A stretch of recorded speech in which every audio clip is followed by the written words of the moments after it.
Bom dia, meus irmãos, graça e paz da parte de Deus para a sua vida. Desejo que Deus esteja te abençoando a sua família. Estamos aqui para mais uma escola bíblica dominical da Segunda Igreja Batista em Cordeiro, né? Já tivemos o nosso culto hoje pela manhã e estamos nesse tempo transmitindo a escola bíblica de forma online, né? Por conta ainda da pandemia. Mas graças a Deus que temos esse veículo, né, que é a informática, a internet, né, as redes sociais que fazem com que o estudo chegue até os irmãos que estão em casa. Tá? Nós vamos estar tratando hoje da lição 4 da nossa revista, cujo título é Engajamento Solidário. Engajamento Solidário, e tem como texto base Filipenses 2, de 1 a 11. Essa é a lição de número 4. Nós vamos ler o texto, mas antes nós vamos estar orando a Deus, pedindo a direção dele para esse tempo. Senhor Deus, nós te agradecemos por esse dia, Deus. Muito obrigado, Deus, pelo culto que já tivemos hoje pela manhã. Muito obrigado pela escola bíblica dominical que se inicia nesse momento, que possa ser proveitosa aos nossos corações. Abençoe os nossos irmãos que estão em casa e que estarão junto conosco participando de mais uma lição da escola bíblica dominical. Em nome de Jesus, amém. Então, meus irmãos, nós vamos direto para o texto, né? Filipenses capítulo 2, de 1 a 11, é um texto muito rico, né? Eu já li o texto, já li a lição, já estudei, né? Justamente para dar aos irmãos, e nós vamos começar aqui em Filipenses capítulo 2, que diz o seguinte: se por estarmos em Cristo nós temos alguma motivação, alguma exortação de amor, alguma comunhão no Espírito, alguma profunda afeição e compaixão, completem a minha alegria, tendo o mesmo modo de pensar, o mesmo amor, um só Espírito e uma só atitude. Nada façam por ambição egoísta ou por vaidade, mas humildemente considere os outros superiores a si mesmo, né? Nós vimos aqui até o versículo 3, já é uma parte importantíssima para a gente abordar, né? A gente não pode fazer nada para nosso próprio engrandecimento, por egoísmo, por vaidade, para que o nosso nome seja divulgado, né? Para que nos coloquem num pedestal, né? Mas nós devemos, muito pelo contrário, considerar os outros superiores a cada um de nós. Principalmente esse versículo 3, ele enfatiza muito isso. Versículo 4, cada um cuide não somente dos seus interesses, mas também dos interesses dos outros. Seja a atitude de vocês a mesma de Cristo Jesus, que, embora sendo Deus, não considerou que o ser igual a Deus era algo a que devia apegar-se, mas esvaziou-se a si mesmo, vindo a ser servo, tornando-se semelhante aos homens, e sendo encontrado em forma humana, humilhou-se a si mesmo e foi obediente até a morte, e morte de cruz. Né? Aqui nós paramos no versículo 8. Né? Ele faz uma comparação do que nós devemos ser, fala do exemplo de Jesus Cristo. Jesus Cristo se esvaziou de toda a sua glória, de toda a sua natureza divina e veio habitar nessa terra, né?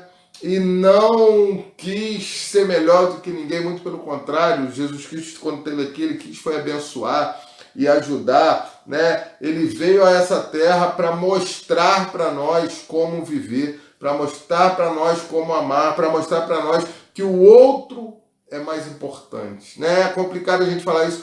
O outro é mais importante, né? Se você conseguir considerar o outro mais importante, se o outro te considerar mais importante, poxa, isso será fantástico para a comunhão da igreja, para a nossa vida aqui nessa terra. Nós precisamos, como diz lá no versículo 3, achar que o outro é a prioridade. Se cada um colocar o outro como prioridade, a gente consegue caminhar, a gente consegue viver aquilo que Deus quer que nós vivamos. Porque foi assim que Jesus fez quando esteve aqui nessa terra. Ele colocou o outro como prioridade. Ele nos colocou como prioridade. Por isso, ele morreu a nossa morte, para que nós pudéssemos viver a vida que ele tinha para viver aqui nessa terra. Verso de número 9. Por isso Deus o exaltou a mais alta posição e lhe deu o nome que está acima de todo nome, para que ao nome de Jesus se dobre todo o joelho nos céus e na terra, e debaixo da terra, e toda a língua confesse que Jesus Cristo é o Senhor, para a glória de Deus Pai. Ou seja, se nós conseguirmos agir da forma que Jesus nos ensinou, se nós conseguirmos cumprir aquilo que Ele deixou determinado para nós, se nós conseguirmos seguir os exemplos que Jesus deixou em termos de relacionamento, em termos de cuidado, em termos de atenção, em termos de estar pronto para servir ao outro, estar pronto para falar do amor de Deus ao outro, estar pronto para fazer o máximo que puder para que o outro encontre a salvação, porque foi isso que Jesus fez. Jesus foi até a cruz, fez o máximo que ele pôde para que nós pudéssemos ter a salvação. Se nós conseguirmos agir assim, nós vamos ter uma igreja maravilhosa. Nós vamos ter a igreja dos sonhos de Deus. Nós vamos ter a igreja de Atos, né? A igreja de Atos é um exemplo de igreja para nós. E nós precisamos, a cada dia, corrigir, né, os nossos percursos para que nós possamos tentar, ou para que nós tentemos viver aquilo que Jesus quer, aquilo que Ele deixou para nós, né? E aí as outras pessoas vão ver, e as outras pessoas vão confessar com a sua própria boca que Jesus Cristo é o Senhor, né? A nossa forma de viver, ela é observada pelos de fora. A nossa comunhão, ela é observada pelos de fora. O nosso amor uns pelos outros, né? Aquilo que a gente faz pelo outro, a forma que a gente cuida, ou a compaixão que a gente tem pelos perdidos, tudo isso é observado e tudo isso vai fazer diferença e tudo isso vai fazer que as pessoas se acheguem a nós e tudo isso vai fazer com que Deus acrescente pessoas ao nosso meio. Quando Deus perceber que nós estamos prontos para cuidar uns dos outros, quando Deus perceber que nós estamos enganjados, como diz essa lição, né, que o tema é enganjamento solidário, quando nós estivermos enganjados para cuidar um do outro, independente desse tempo de pandemia ou não, Ele vai acrescentar as pessoas. E nós vamos estar muito felizes, não porque a igreja cresceu, não porque a igreja tem muita gente, mas porque pessoas estão sendo salvas. Pessoas precisam ser salvas. E nós podemos ser canal como igreja do Senhor. Amém? Vamos entrar aqui na lição. Engajamento solidário.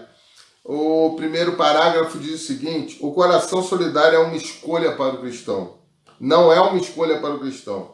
É inerente à verdadeira fé em Jesus. Uma vez alicerçada nele, em sua pessoa e em seus atos, percebemos que em nossa fé não há espaço para negligência, indiferença ou impiedade. Há espaço apenas para uma legítima atitude agregadora, que não é egoísta, mas sim, acima de tudo, empática. Empática é o quê?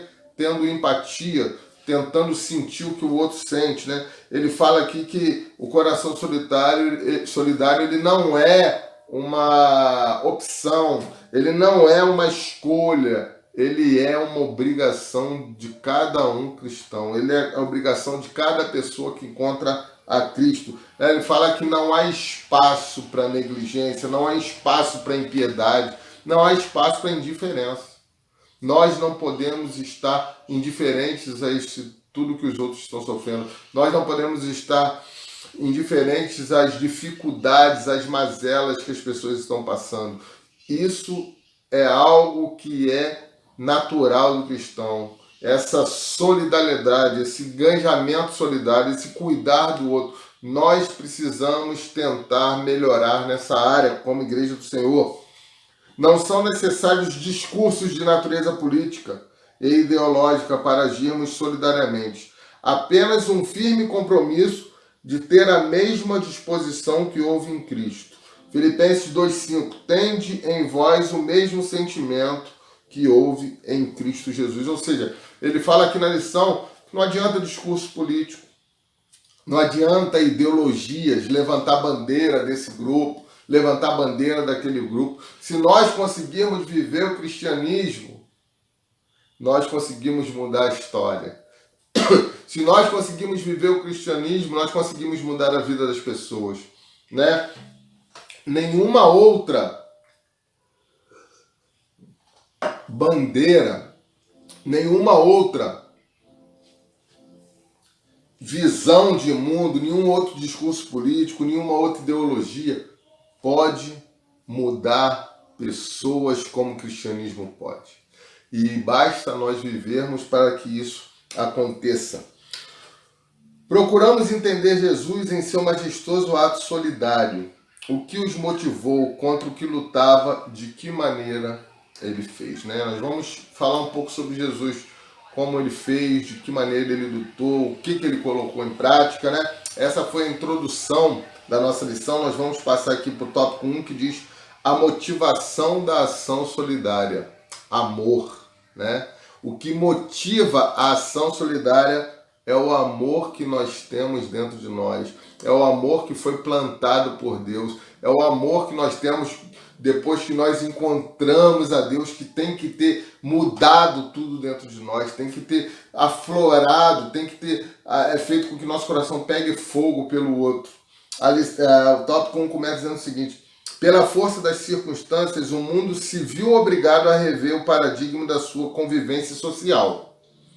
É algo que vai além dos hábitos de higiene. Percebemos o quanto nossas vidas se afetam mutuamente e, pelo isolamento, redescobrimos a carência que temos de convivência física. Né? Aqui ele começa a entrar, fazer um comparativo com o tempo que nós estamos vivendo, né, de pandemia, e ele fala do cuidado mútuo. Né? Nós precisamos nos cuidar, nós precisamos tomar algumas medidas, por nós, mas também pelo amor que sentimos pelo outro. O nosso cuidado faz com que nós não estejamos suscetíveis a transmitir para outros aquilo que talvez nós venhamos a ter. Né? O isolamento, esse tempo de distanciamento, ele fez aflorar em nós a necessidade da convivência física. Né? A gente sente falta das pessoas. Mas realmente é necessário se isolar? É uma pergunta. Muita gente tem feito essa pergunta. Um debate público se estabeleceu entre aqueles que acham exagero e aqueles que acham fundamental. Então há um debate, né, entre aqueles que acham que é um exagero se isolar, que acham que o isolamento não resolve, e aqueles que acham também que é fundamental. Sem o isolamento não dá para viver nesse tempo por conta do vírus. Entretanto, para o propósito da nossa reflexão, saber quem tem razão não é relevante. Para a gente aqui nesse tempo, não é relevante. Para a gente que está nessa lição, não é importante saber quem está com a razão, se o certo é ficar isolado, se o certo é ter alguma flexibilidade. Né? Para a nossa lição, ele está dizendo que isso não é importante. Cada um tem seu pensamento, né? Cada um tem sua forma de ver, cada um tem as suas dificuldades, as suas facilidades, né? Cada um está dentro de um grupo de risco ou não, né? Mas isso não é importante aqui para a nossa lição.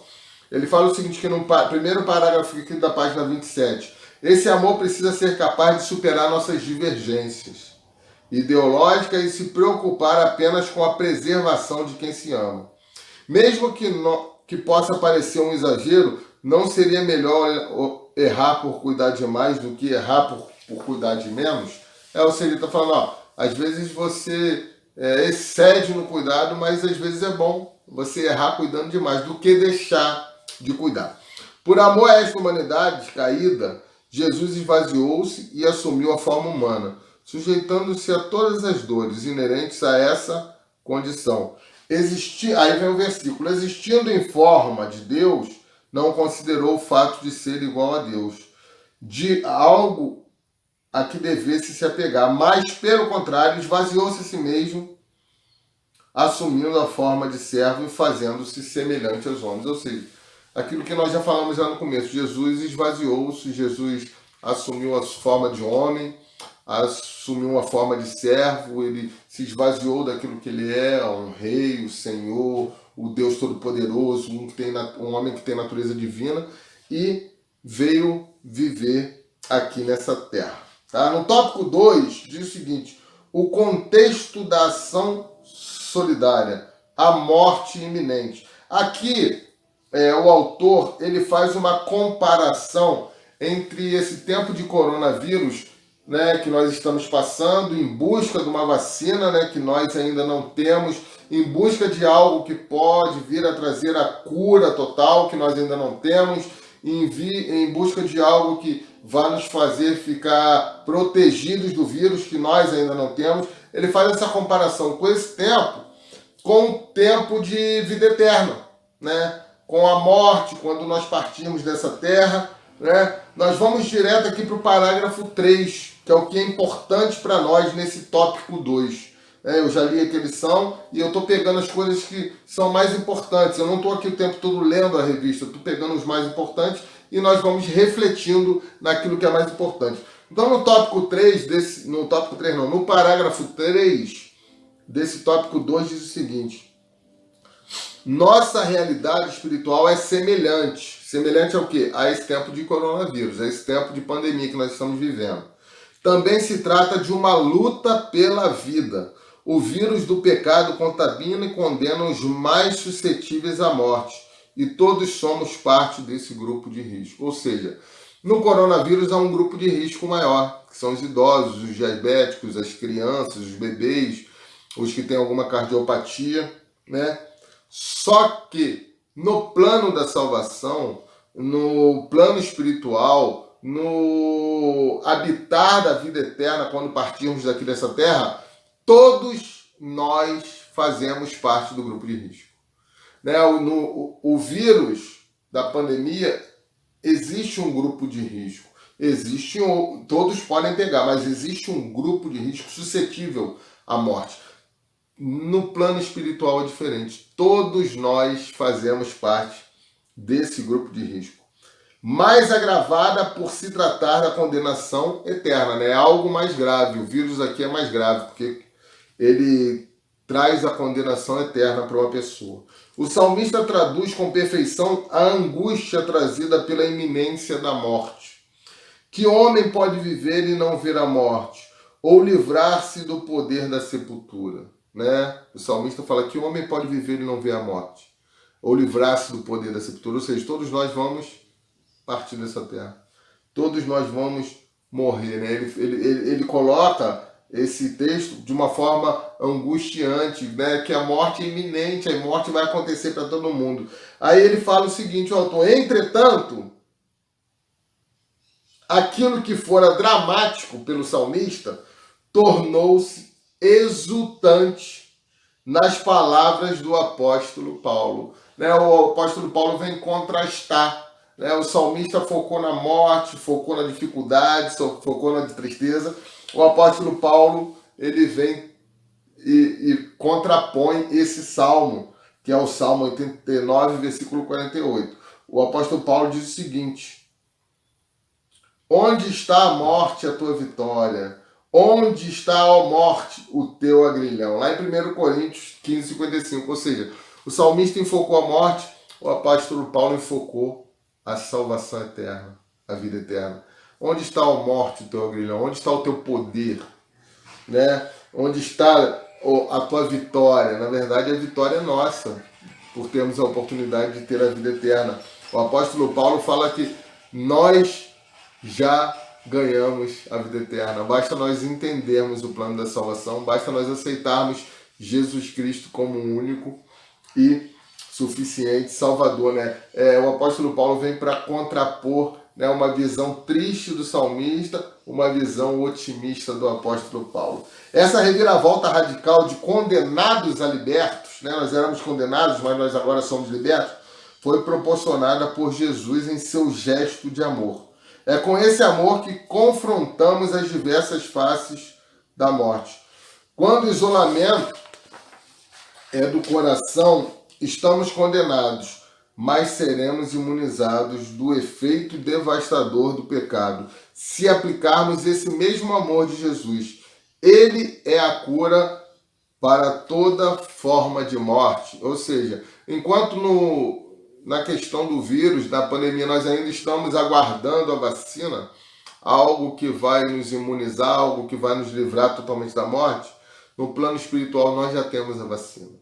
No plano espiritual nós já temos o plano. No plano espiritual nós já estamos imunizados. O que basta é aceitarmos a Jesus. basta entendermos o plano da salvação, basta darmos um passo de fé em direção a Deus, né? Nós já temos a vacina, e a vacina se chama Jesus Cristo, o sangue que ele derramou na cruz do Calvário por nós. Tópico 3, ação solidária, autossacrifício, né? Foi o que Jesus fez. Ele se autossacrificou por nós, se autossacrificou por todos os seres humanos. O que estamos, ele começa aqui no tópico 3 fazendo uma pergunta para mim e para você. O que estamos dispostos a dar por aquilo que acreditamos? É algo que nós precisamos refletir. Em que nós acreditamos? Nós acreditamos em Deus. Nós acreditamos que a salvação é para todo mundo, que todo mundo merece a oportunidade de ser salvo. O que nós estamos dispostos a dar em sacrifício? O que nós estamos dispostos a fazer por isso que nós acreditamos? Isso eu estou falando no reino espiritual. Né? O que você está disposto a dar também, né? Para que você cresça em termos profissionais, para que você adquira conhecimento. É necessário algum sacrifício, é necessário fazer alguma coisa. O que você daria por aquilo que vai trazer felicidade para sua família? Né? Tudo isso nós precisamos dar alguma coisa. Se nós cremos que algumas coisas que nós vamos fazer vai trazer felicidade para a nossa família, ou vai nos fazer adquirir conhecimento, ou vai nos fazer crescer no mercado de trabalho, ou vai nos fazer crescer espiritualmente, se tratando da vida da igreja, o que eu posso fazer a mais? Se eu acredito que isso é verdade, se eu acredito, por exemplo, que Deus é verdade, se eu acredito realmente que Jesus se sacrificou por mim, se eu acredito realmente que eu vou ter vida eterna, o que eu posso fazer para que outros também tenham essa oportunidade? O que Deus quer de mim? Isso é uma pergunta que a gente podia ficar aqui amanhã, à tarde toda refletindo, né? Porque a gente precisa parar para pensar. E aí ele começa a falar da viúva, né? Ele fala de oferta, né? De que os poderosos, os ricos estavam dando as suas ofertas e a viúva foi lá e colocou 2 moedas, né? 2 moedas pequenas, que a Bíblia fala, né? Ou em algumas versões, né? E aí Jesus fala o seguinte: poxa, essa mulher, essa viúva, ela deu mais do que todos, porque todos os outros estavam dando do que estava sobrando, mas ela deu tudo o que tinha. Por acreditar na causa, por acreditar em Deus, ela colocou ali toda a sua confiança. O texto fala de moeda, mas eu não estou falando de moeda, eu estou falando de vida, que é o mais importante. A gente sabe que as moedas elas são importantes porque mostra a nossa fidelidade com Deus, mas a moeda não é o principal. O principal é a nossa vida. O quanto nós temos agido como essa mulher, essa viúva. O quanto nós temos colocado de vida nas mãos de Deus. O quanto nós temos doado das nossas vidas para que outros possam ser salvos. O quanto nós temos investido em pessoas. O quanto nós temos nos relacionado com não crentes. É importante. Eu fico muito feliz quando vejo no Facebook ou pelas ruas ou em outras redes sociais alguns dos irmãos da igreja se relacionando com pessoas que não são crentes. Antigamente a gente como igreja tinha uma visão ruim, né? Quando a gente via os irmãos da igreja se relacionando com pessoas de fora da igreja, a gente pensava assim, poxa, tem que cuidado tal, porque pode ser influenciado. Hoje não, hoje nós estamos prontos para saber que isso é o melhor. E nós temos que ter a nossa firmeza para influenciar, não para ser influenciado. Eu, particularmente, fico feliz quando sei que os membros da igreja, eles têm relacionamentos fora da igreja. O que adianta a gente ter relacionamento só na igreja? A gente vai pregar o evangelho para quem? A igreja vai crescer como? Né? O que adianta eu estar só ali na igreja, ter só meus amigos ali, meu amigo do grupo de louvor, meu amigo do grupo de oração, meu amigo do coral, meu amigo do grupo de mulheres, do grupo de homens? Não. Nós precisamos fazer cada dia mais amigos fora da igreja. Nós precisamos ter uma vida correta diante deles. Nós precisamos amá-los, nós precisamos ganhá-los para nós. Aí depois nós vamos ter a possibilidade de ganhá-los para Deus, né? Nós podemos dar tudo de vida para que Jesus nos use para ganhar outras pessoas. Nós podemos e nós temos que nos relacionar com os perdidos, com aqueles que ainda não encontraram Jesus, com aqueles que nós cremos que precisam ter a alegria que nós temos, né? Nós precisamos fazer como a viúva, nós precisamos entregar tudo para Deus, né? Esse tópico 3, ele enfatiza muito isso. Ele fala muito da qualidade do que nós damos, não da quantidade. Às vezes você tem muito, quantidade, mas não tem qualidade. O caráter qualitativo, muitas vezes, ele é mais importante do que o caráter quantitativo. Tá bom? Vamos aqui para o tópico 4 da lição. Tópico 4 diz o seguinte: igreja primitiva, um caso concreto. Esse tópico 4 aqui vai abordar a igreja de Atos 2, né? Nós vamos entrar aqui, nós vamos ler o primeiro parágrafo aqui. Estamos descobrindo muito de nós mesmos nessa pandemia. O quanto gostamos de ficar ou sair de casa, o quanto precisamos de contato físico, o quanto nos falta a liberdade. É muito didático para nós perceber que a saída desta crise não depende da capacidade individual de solucionar problema, mas no agir coletivo por um bem comum. Isso é engajamento solidário. Agir com todos pelo bem de todos, dedicando o que for possível. Ou seja, a saída, enquanto nós não temos a vacina, a saída é o melhor a fazer, né? Não adianta a gente agir de forma individual somente, mas há o engajamento de todos, todos protegendo a todos, todos conscientes, né? Por mais que um ou outro pense diferente, mas tem que ter uma consciência coletiva, todos agindo pelo bem-estar de todos, né? Até na nossa vida na igreja a gente precisa ser assim. A pandemia está trazendo isso para a gente, está nos obrigando a nos cuidar e cuidar dos outros. Na igreja a gente precisa também ser assim, nos cuidar e cuidar dos outros, né? Ser uma igreja conforme a igreja de Atos 2. A igreja em sua gênese demonstrou essa solidariedade, enganjando-se na preservação do bem-estar e da justiça, logo na primeira expressão coletiva. Aí ele vai falar o versículo aqui, Atos 2, de 44 a 46, que diz o seguinte: todos os que criam estavam unidos e tinham tudo em comum. Vendiam suas propriedades e bens e os repartiam com todos, segundo a necessidade de cada um. E perseverando de comum acordo todos os dias no templo e partindo o pão em casa, comiam com alegria e simplicidade de coração. Esses dois versículos, 3, 44, 45, 46 de Atos 2, ele aborda primeiro a forma de viver da igreja, né? A unidade da igreja, a solidariedade de uns irmãos com os outros, todos dividiam, todos partiam, todos estavam juntos, vivendo a mesma fé, vivendo o mesmo amor. Ele aborda também a questão no templo e nas casas, né? Hoje em dia a igreja ela se tornou uma igreja de templo.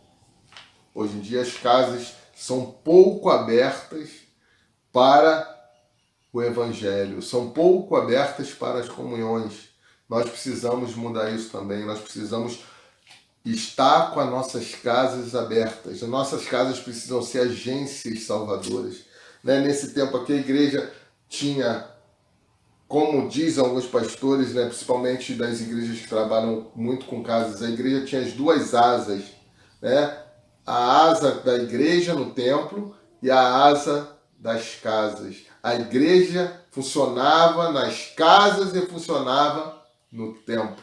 Hoje em dia essa asa foi sumindo. E hoje nós estamos meio que só com a asa do templo, ou seja, nós estamos de uma forma defeituosa, nós não estamos voando com as duas asas, nós estamos voando com apenas uma. Então nós precisamos voltar também a essa questão de se reunir nas casas, essa questão de chamar nosso vizinho para a nossa casa, essa questão de convidar o nosso parente para estar conosco, essa questão de convidar o nosso amigo para ir na nossa casa, ouvir a palavra, usar a nossa casa como um ambiente mesmo de Deus, porque é muito mais fácil levar um amigo, levar um parente, levar um vizinho na minha casa, né, para confraternizar, para estar junto, do que levar na igreja. Essa é a importante da igreja nas casas. Isso que a gente perdeu, em nome de Jesus, a gente precisa recuperar, a gente precisa dispor do que temos, abrir as nossas casas, abrir as nossas vidas, abrir a nossa família, né, para que os outros possam agregar juntos e ali encontrar Jesus como único e suficiente Salvador. Né? Último parágrafo aqui, dessa página 29, diz o seguinte: esse comportamento da igreja não é estanque, reproduz fielmente a ação de Jesus, que se fez como um de nós para em nosso meio agir pela salvação de todos. Cuidou de toda sorte de mazela, com a mesma predisposição, sem medir esforços. Ou seja, Jesus não mediu esforços para que nós fôssemos salvos. Jesus fez tudo que podia, ensinou tudo que podia. E Jesus esteve muito mais até nas casas do que nos templos, né? E Jesus deu a direção de que as casas são importantes. A gente precisa orar por isso. A gente precisa orar para Deus nos dar um coração que venha a fazer com que as nossas casas se abram, né? Para que nossas casas sejam bênção na vida de pessoas, tá bom? Para pensar e agir. São 4 tópicos aqui para a gente encerrar essa lição. O amor é a força efetiva que justifica e impulsiona qualquer agir solidário.